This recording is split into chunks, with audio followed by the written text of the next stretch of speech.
নমস্কার বন্ধুরা, কেমন আছো তোমরা সবাই? আশা করি সবাই খুব ভালো আছো। রাঙামাটির ঘরকন্যা লাইফস্টাইলের আরেকটি নতুন ব্লগে তোমাদের সবাইকে স্বাগত। তো আজকে হচ্ছে বুধবার আর এখন বাজে সময় ওই 1:05 মতো বাজে, কারণ কালকে চিংড়ি মাছ রেখেছিলাম তোমাদের বলেইছি। তো চিংড়ি মাছটা এখানে বাঁচা ধোয়া কিছু হয়নি, এই যে এখানে আছে, এটা বাছতে হবে। আর আমি এদিকে দেখো ভাত বসিয়ে দিয়েছি, কারণ জল খাবার এখনও পর্যন্ত আমার খাওয়া হয়নি, দুটো ভাত খাবো বলে সেই জন্য ভাত বসিয়ে দিয়েছি। আসলে বাজার দিকে একটু যেতেই হয়েছিল, বাজার যাবো না বলেছিলাম, যেতেই হয়েছিল একটু টমেটো আর একটু বেগুন নিয়ে আসার জন্য। সেই বেগুনের তরকারিটাই আর কি এখানে বসিয়েছি। এই দেখো, সেই বেগুনের তরকারিটাই এখানে আর কি বসিয়েছি রাতের জন্য। আর এখানে কেটে নিয়েছি চিংড়ি মাছের আলু আর একটু পেঁয়াজ, আর এই যেখানে পেস্টও করে নিয়েছি মশলা। আর ভাত হয়ে এসছে, এবার ভাত আর কি নামাবো। জল একদম ছিল না, জল দিয়েছি বলে সেই জন্য জলটা গরম যাতে হয় সেই জন্য আর কি দিয়েছি ভাতটা আর কি গরম হতে, জলটা তারপরে গরম হোক, ফুটে গেলেই নামিয়ে নেবো। আর ভাতের মধ্যে আলু সেদ্ধ আর ডাল সেদ্ধ আর কি দিয়ে দিয়েছি, তো ওটা দিয়ে আর কি খাওয়া হবে। আর এই যে এদিকে লঙ্কা তেল ভেজে রেখেছি, মাখবো বলে লঙ্কা দিয়ে আর কি আলু ভাতেটা। তো আজকে রান্না হবে হচ্ছে চিংড়ি মাছের তরকারি, আর বড় তো চিংড়ি মাছ ভাজা রাখতেই হবে। ভাবছি সব চিংড়ি মাছটাই করে নেবো কালকের জন্য, আর রাখবো না, কারণ যদি খারাপ হয়ে যায় সেই জন্য। আর আজকে সব থেকে একটা বড় খারাপ কাজ কি হয়েছে জানো? মানে সব থেকে খারাপ কাজ হচ্ছে আমার শখের জিনিসটা, আমার সংসারের যে কোনো জিনিস হচ্ছে শখের জিনিস, তো সেটা আর কি একদম খারাপ হয়ে গেল আমার নিজের দোষেই। তো এই যে দেখো চিনির কৌটোটা বেঁকে গেছে, দেখতে পাচ্ছ? এই যে একদম বিচ্ছিরিভাবে দেখো, এদিকটা পুরো একদম বেঁকে গেছে চিনির কৌটোটা। কি হয়েছে জানো? এত লাল পিঁপড়ে, এত লাল পিঁপড়ে। তো এই দেখো আমি এই যে চকের দাগ কেটেছি, দেখতে পাচ্ছ এই যে দেওয়ালটাতে, ওই দিক থেকে পিঁপড়েগুলো আসছে, থুকথুক করছিল। চাল বের করতে গিয়ে কি দেখছি ওটাতে চালের কৌটোয় 2-1টা লাল পিঁপড়ে। তো আমি ভাবলাম তাহলে চালের কৌটো যদি ভর্তি হয়ে যায়, কারণ ওরা তো এই গরমে ঠান্ডা খোঁজে, তো সেই জন্য হয়তো চালের কৌটোয় পিঁপড়ে হয়ে যায়। তারপরে মাথায় আসলো যে না, আসলে চিনির কৌটোটাতেও তো পিঁপড়ে হয়ে যেতে পারে, তাহলে না হয় চকের দাগ কেটেই দিই, লক্ষ্মণ রেখা। তো সেটা যথারীতি আর কি চোখের দাগ আর আমি কেটে দিয়েছি। তো জানি আর হবে না। ও বাবা, তার কিছুক্ষণ পর বর একটা রুটি ছিল, বরকে আর কি জলখাবারে একটা রুটি আর কি ভেজে দিলাম, আর কালকের একটু চিকেন ছিল ফ্রিজে, সেটা গরম করে দিলাম। তো সেটা দিয়ে চা করে দিতে বললো বর। চা করতে গিয়ে দেখি যেই চিনির কৌটাটা খুলেছি, আমার গোটা গা পুরো যেন পিঁপড়ে হয়ে গেল ভর্তি, থুকথুক, হাতগুলো পুরো ভর্তি হয়ে গেল। মানে এত ঢাকনাটার মধ্যে আর কি সবে পিঁপড়েটা লাগা শুরু হয়েছে, টুকটুক করছে পিঁপড়ে। আর পিঁপড়ে না আমার প্রচণ্ড খারাপ লাগে, তেমনি ঘেন্না লাগে। কত নোংরা জায়গায় ওঠে বলো পিঁপড়ে। এটা আর কি গরম জায়গায় ধরেছি, আর তাতে কি হয়েছে বলো তো, গরম তাপে প্লাস্টিক তো পুরো একদম বেঁকে গেল। তো ওই কৌটোটা আমার খুব শখের ছিল, এটা এরকম দুটো কৌটো আর কি কিনেছিলাম। তো একটা কৌটো আছে আমার বাবার কাছে, আমার বাবাও চিনি রাখে, আর এই একটা কৌটো তো গেল বেঁকে, আমার নিজের দোষেই বেঁকে গেল। তো বরকে বললাম একটা কৌটো তখন বের করে দাও, ভেতরে কৌটো ছিল। এই যে বর কৌটো বের করে দিলে, এবার এই কৌটোটায় আর কি চিনি রাখবো। একটু ধুয়ে দিয়েছি, দিয়ে আর কি জানলার এখানটাতেই রেখেছি, একটু থেকে গরম হয়ে যাক তারপরে আর কি রাখবো। আর সকাল থেকে ভালো রোদ উঠেছিল জানো তো, এই বালিশ টালিশগুলো সব ওই বাইরে আর কি দরজার কাছে বের করে দিয়েছিলাম, এই চেয়ারে করে নিয়ে বার করে দিয়েছিলাম। তারপর জামা কাপড়গুলো মচমচে হয়ে শুকিয়ে গেছে, তো সব বর আর কি পাট করে গুছিয়ে রেখে দিয়েছে। দেখবে এখানে কিছুগুলো জামা কাপড় আছে, আর বাদ বাকিগুলো আর কি জায়গায় জায়গায় না, প্রত্যেক দিনের যে পরার জামাগুলো হয় সেগুলো আর কি বাস্কেটটার মধ্যে রেখে দিয়েছে। বাদ বাকিগুলো বরই গুছিয়ে দিল জামা কাপড়গুলো। আজকে যেন জল পাইনি। বর কি করেছে জানো?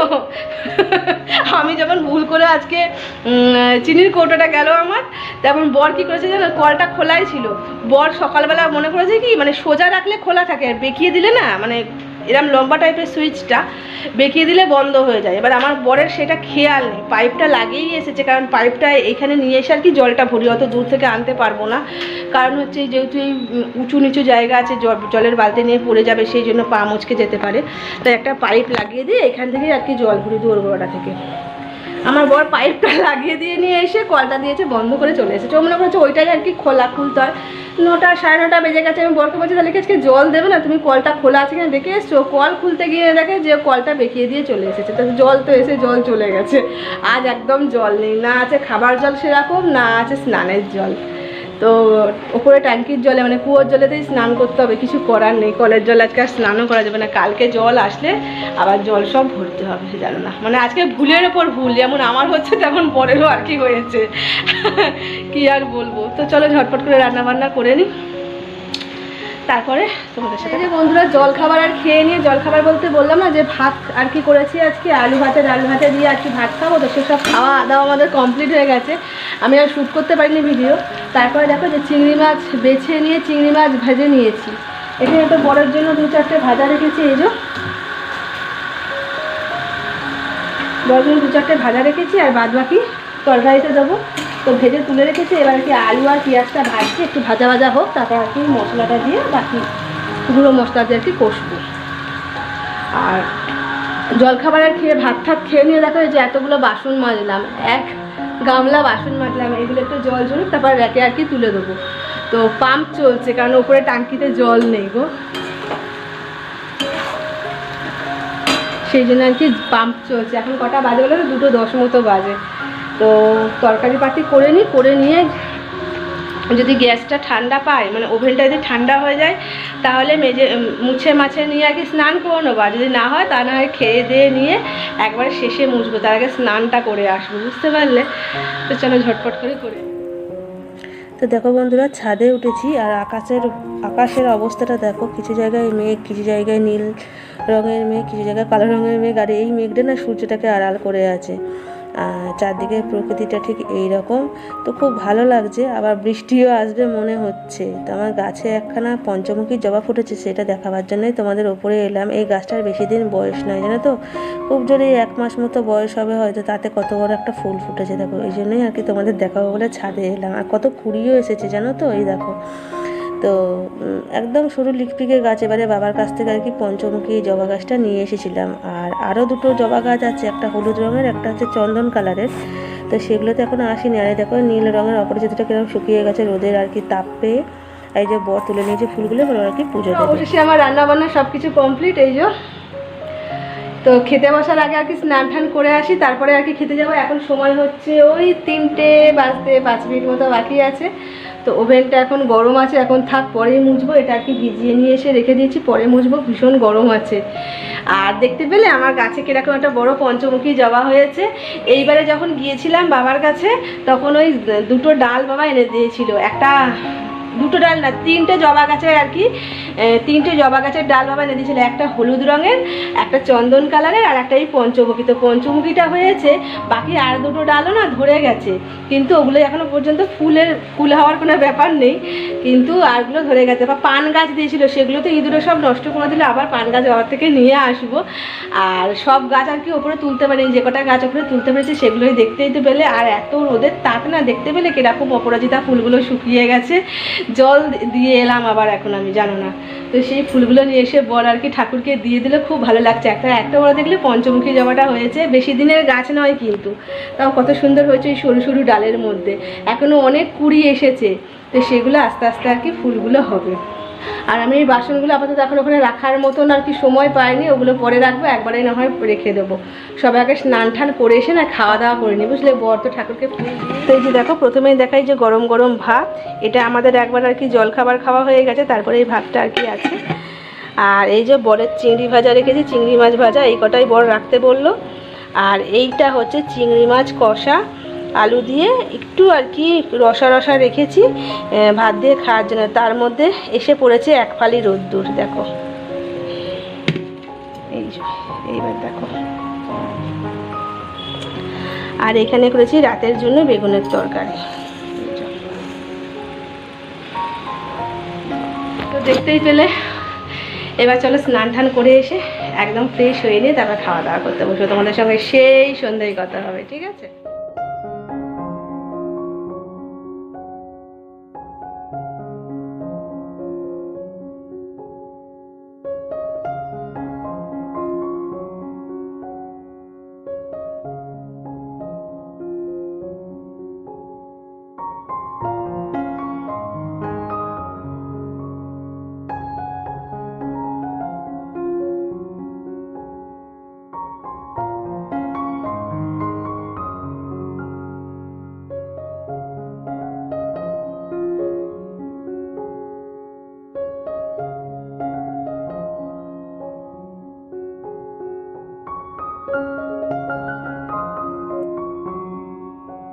তো এই যে বন্ধুরা দেখতেই পেলে সন্ধ্যাবেলা সন্ধ্যা বাতি দিয়ে বাসন কুসন সমস্ত সন্ধ্যা যতটুকু কাজ আর কি সবটুকু করে নিয়েছি। এবার আর কি এই যে আমার বর এসেছে, এবার আর কি হচ্ছে বেরোবো, কেন বলো না, ওই কিছুগুলো আর কি মুদিখানার জিনিস আছে সেগুলো আর কি আনতে যাবো সেইগুলো। তো চলো ঝটপট করে বেরোই, বাইরে আকাশে বিদ্যুৎ চমকাচ্ছে আর আমার চোখ মুখে এরকম অবস্থা দেখছো না, শরীরটা একদম ভালো লাগছে না গো, সেই জন্য আরও এরকম অবস্থা দেখছি চোখ মুখের।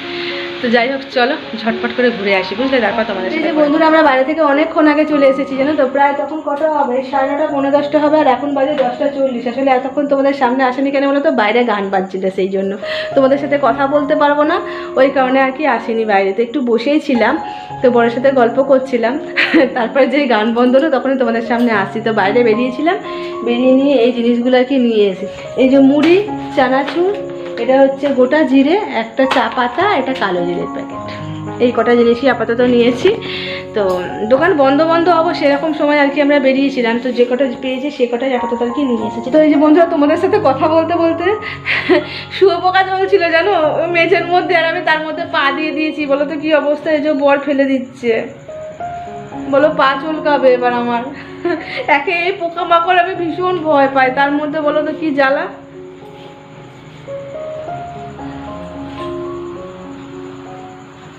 ফেলো না বাইরে, এখন পায়ের তলাতে, আর মেঝেতে ছিল না বুঝতে পারিনি, এবার না পা চুলকায় আমার। তো চলো এগুলো ঢালাঢালি আপাতত করি, তারপরে আর কি রুটি করবো, আর রুটির সাথে খাওয়ার জন্য চিংড়ি মাছের তরকারি আছে আর বেগুনের তরকারি আছে। তো দেখি চিংড়ি মাছের তরকারিটা আমার বর আগে খেত না, এখন বলছে নাকি ওর ভালোই লাগছে খেতে। ভাজা তো ভালোই লাগে, যে কোনো মাছ ভাজা মচমচে করে ভাজা খেতে খুব ভালো লাগে। তো এখন আমার বর আগে খেত না আলু দিয়ে তরকারি, ও বলতো যে না আমার জন্য তুমি চিংড়ি মাছটাই রাখবে, যেটা আমার জন্য তরকারিতে দেবে তুমি সেটা আমার জন্য ভাজা তুলে রেখে দেবে। কিন্তু এখন 2 দিন ধরে খাচ্ছে, তো বলছে আমার খুব ভালো লাগছে। আসলে একটু ঝাল ঝাল করে কষা কষা করে করছি, তো সেই জন্য ওর ভালো লাগছে খেতে। তো যাই হোক চলো এগুলো ঢালাঢালি করে নিই, বুঝলে, তারপর রুটি রুটি করে নিয়ে খাওয়া দাওয়া করে শুয়ে পড়তে হবে। শুধুমাত্র এই গান চলছিল বলে তোমাদের সামনে একদম আসতে পারিনি, সেই সন্ধ্যে থেকে 7টা, সেই সন্ধ্যে 7টা থেকে শুরু হয়েছে, সেই মাঝে তোমাদের সামনে একদম আসতে পারিনি। আজকে চাও খাইনি, বর ছিল না, কাজে বেরিয়েছিল, সেই জন্য মনে করো আসেনি তোমাদের সামনে। ও এলো প্রায় তখন কটা হবে, 9টার দিক হবে। ও যখন এলো 9টা হবে, 9টার তারপরে আর কি তাড়াহুড়ো করে বেরিয়ে পড়েছিলাম, কারণ বাইরে মেঘ চমকা ছিল। এখনও পর্যন্ত আজকে গোটা দিন বৃষ্টি হয়নি, তো কখন বৃষ্টি আসে তার নেই ঠিক ঠিকানা। তো এই জিনিসগুলো একদম মুড়ি ছিল না, তো সেই জন্য মুড়িটা আনার দরকারই ছিল না, একটা বড় প্যাকেট মুড়ি নিয়ে চলে এসেছি। ছোটো প্যাকেট নিয়ে আসি, আজকে বড় প্যাকেট নিয়ে এসেছি। আর হ্যাঁ, দুর্গাপুজোতে কে কটা জামা কাপড় নিলে, কে কটা শাড়ি নিলে অবশ্যই আমাকে জানিয়ে। আমার এখনো পর্যন্ত হয়নি, তবে এবছর হবে কিনা জানি না। সব থেকে একটা খুশির জিনিস হচ্ছে, ভালো জিনিস হচ্ছে, আমার ঘরটা হচ্ছে। জামা কাপড় না হয় প্রত্যেক বছরই তো হয়, ঘর তো আর বারবার হয় না। তো তাও বর বলছে চলো তুমি একটা কাপড় নিয়ে নেবে চলো, তাই বললাম যে না, তুমি যদি না নাও তো আমিও নেব না, দেখা যাক কতদূর কি করা যায়। তো চলো বন্ধুরা, ভিডিওটা আর বড় করছি না, দেখা হবে আবার একটা নতুন কোনো ব্লগ ভিডিওর সাথে। ততক্ষণ জন্য সবাই খুব ভালো থেকো, সুস্থ থেকো। আর আমার ভিডিও ভালো লাগলে অবশ্যই একটা লাইক কমেন্ট শেয়ার করে দিন, আমার চ্যানেলটা সাবস্ক্রাইব করে আমার পাশে থেকো। তো তোমাদের সবাইকে টাটা আর গুড নাইট, সবাই খুব ভালো থেকো।